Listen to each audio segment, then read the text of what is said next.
Good morning students. Today I will discuss about tissue system. पिछले video में हमने tissue के बारे में चर्चा की थी। आज हम चर्चा करेंगे टिश्यू सिस्टम। टिश्यू सिस्टम क्या है? What is tissue system? उत्तक अथवा उत्तकों का समूह जो किसी निश्चित कार्य को पूरा करने के लिए एक इकाई की तरह कार्य करे, उसको क्या कहते हैं? Tissue system. ये हायर प्लांट्स में डिफरेंट टाइप के उत्तक जो संरचना में डिफरेंट तथा समान हो सकते हैं, लेकिन इनकी उत्पत्ति समान होती है। सेक नामक वैज्ञानिक ने 1875 में उत्तकों की स्थिति के आधार पर निम्न उत्तक तंत्रों में डिवाइड किया। एपिडर्मल टिश्यू सिस्टम, बाह्य त्वचीय उत्तक तंत्र, मौलिक उत्तक तंत्र अथवा भरण उत्तक तंत्र, फंडामेंटल टिश्यू सिस्टम और ग्राउंड टिश्यू सिस्टम। थर्ड है वेस्कुलर टिश्यू सिस्टम, सवन उत्तक तंत्र। बाह्य उत्तक तंत्र बाह्य त्वचीय उत्तक तंत्र, एपिडर्मल टिश्यू सिस्टम, ये क्या है? दो ग्रीक शब्द, एपी का मतलब ऊपर तथा डर्म का मतलब त्वचा। एपिडर्मिस अथवा एपिडर्मिस अधिचर्म, दो शब्दों से मिलकर बना है ये। अधिचर्म उत्तक तंत्र कोशिकाओं से बनी पादपों के प्राथमिक अंगों को घेरे रहने वाली सबसे बाहरी परत होती है। विभिन्न पादप अंगों तथा मूल, तना, पर्ण इत्यादि में इस प्रकार की कोशिकाओं की संरचना तथा कार्यों में बहुत वेरिएबिलिटी पाई जाती है। ओरिजिन, इसका ओरिजिन मूल में अधिचर्म विशेष प्रारंभिक कोशिकाओं के समूह से बनती है, जबकि तने में प्ररोह शीर्ष पर उपस्थित बाह्यतम परत डर्मेटोजन अथवा ट्यूनिका की बाह्यतम परत से बनती है। इसके स्ट्रक्चर में तीन भाग होते हैं, एपिडर्मिस, स्टोमेटा और एपिडर्मल आउटग्रोथ।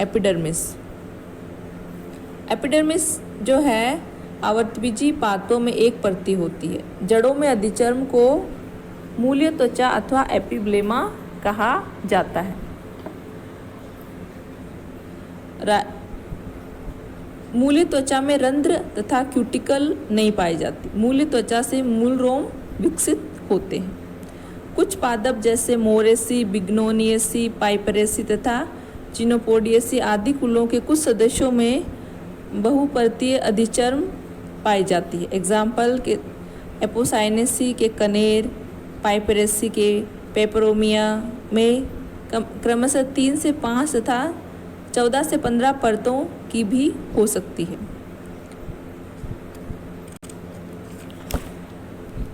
विशिष्ट अधिचर्म कोशिकाएं, बुल्लीफॉर्म सेल्स, जो डायग्राम में दिख रहा है ये बुल्लीफॉर्म सेल्स।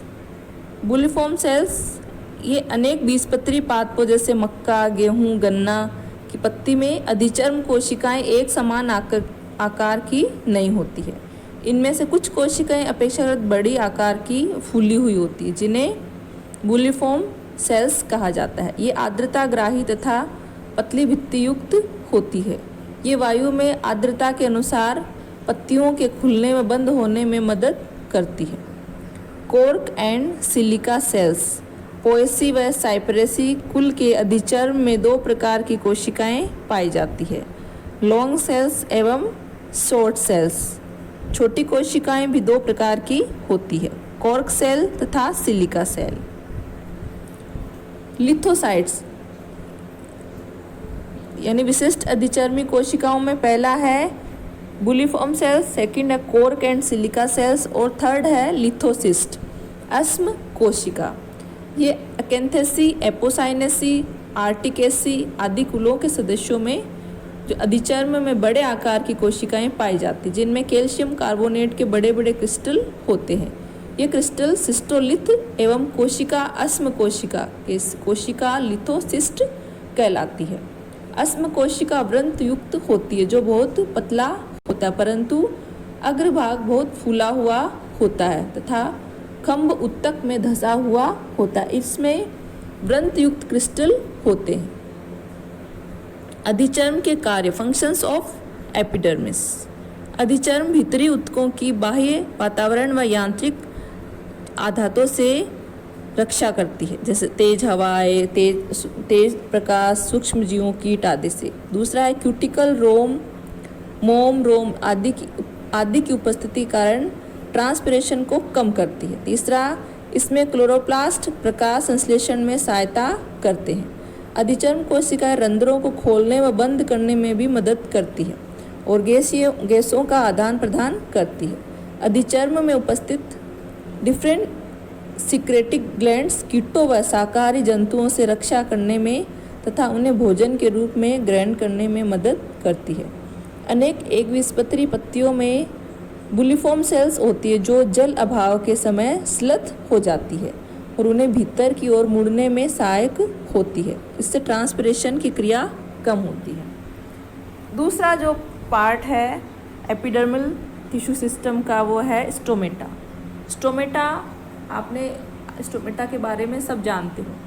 लीफ व पादप के वायवीय भागों पर पाए जाने वाले सूक्ष्म छिद्र को रंध्र कहते हैं। रंध्र दो विशिष्ट कोशिकाएं से बना होता है, जैसे गार्ड से ये घिरा रहता है। इसकी स्ट्रक्चर, इस रंध्र में मुख्य रूप से दो द्वार कोशिकाएं होती है जो रंध्र को घेरे रहती है। इन द्वार कोशिकाओं की आकृति, आकार एवं अरेंजमेंट अन्य अधिचर्म कोशिकाओं से डिफरेंट होता है। गार्ड सेल्स एपिडर्मल सेल से घिरी रहती है, जिन्हें सहायक कोशिकाएं अथवा उपकोशिकाएं, एसेसरी और सब्सिडरी सेल्स कहते हैं। रंध्र, द्वार कोशिकाएं तथा सहायक कोशिकाएं मिलकर स्टोमेटल एपरेटस बनाती है।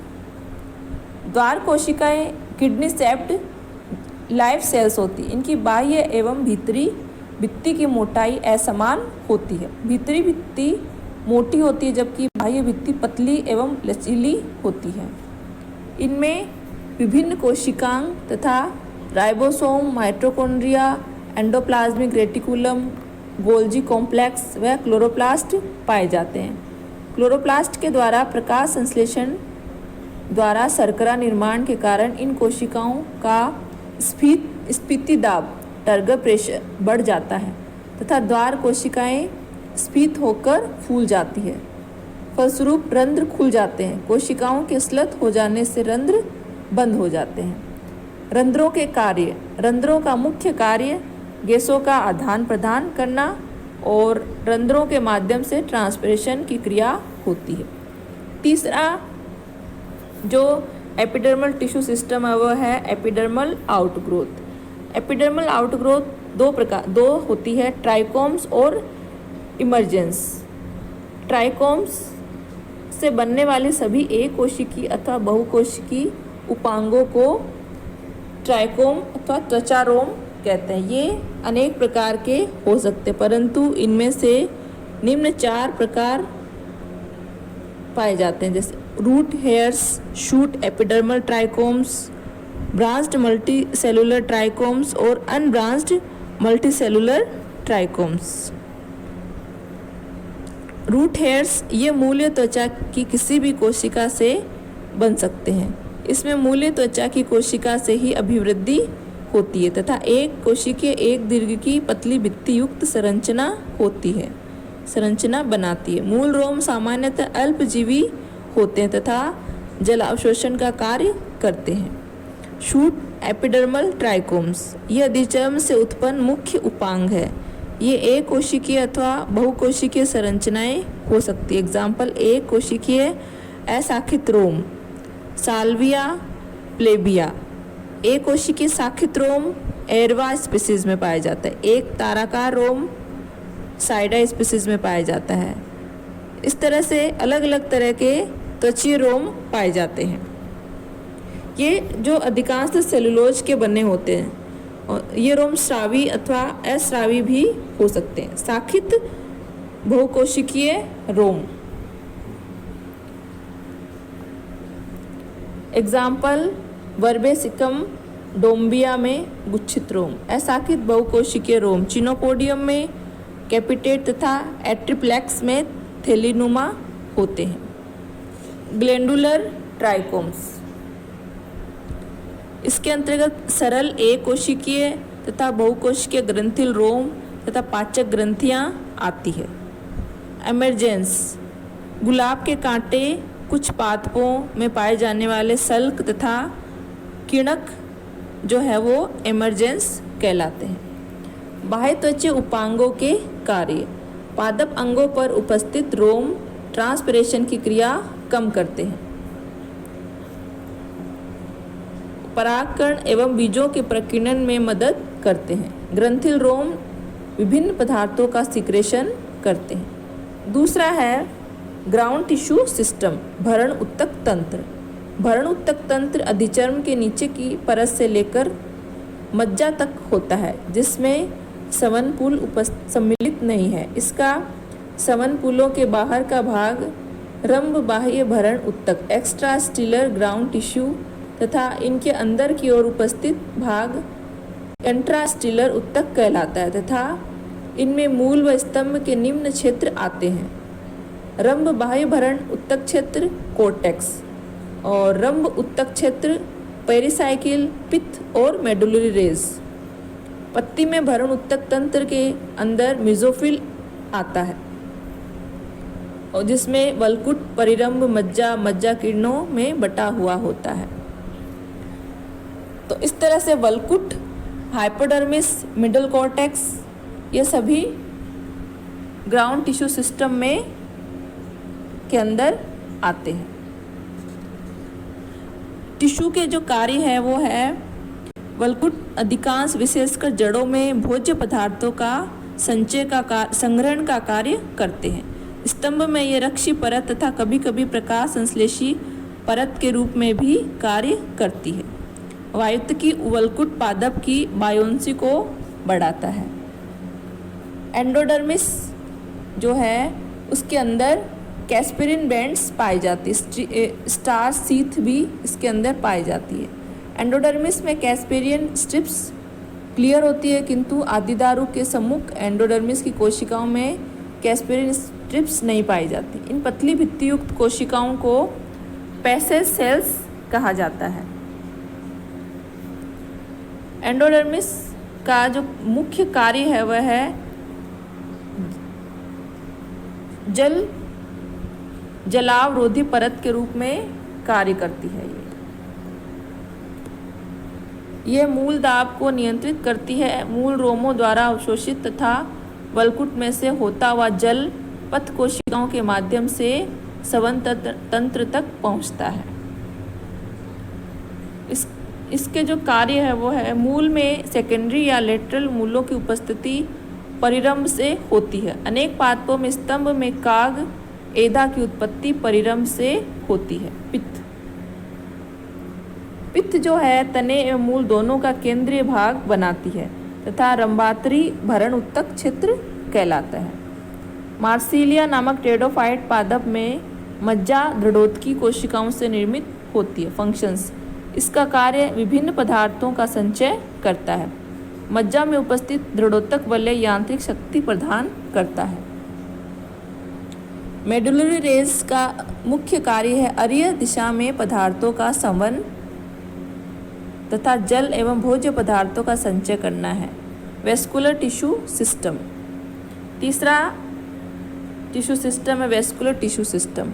प्राथमिक पादप अंगों में शीर्ष में उपस्थित प्रोकेम्बियम से विकसित ऊतक मिलकर संवहन ऊतक तंत्र कहलाते हैं। संवहन तंत्र में जाइलम एवं फ्लोएम दोनों आते हैं। सभी पादपों की जड़ों में तथा द्विबीजपत्री पादपों के स्तंभ में संवहन तंत्र कोर्टेक्स एवं मज्जा के बीच में होता है। संवहन ऊतक तंत्र के बारे में हम आगे और भी पढ़ेंगे। तो आज के इस वीडियो की इस PDF भी मैं भेज दूँगी, इसको सुनो और इसको समझने की कोशिश कीजिए। इस कोरोना टाइम में घर पे रहिए, सेफ रहिए, use mask, use sanitiser, take care, bye bye.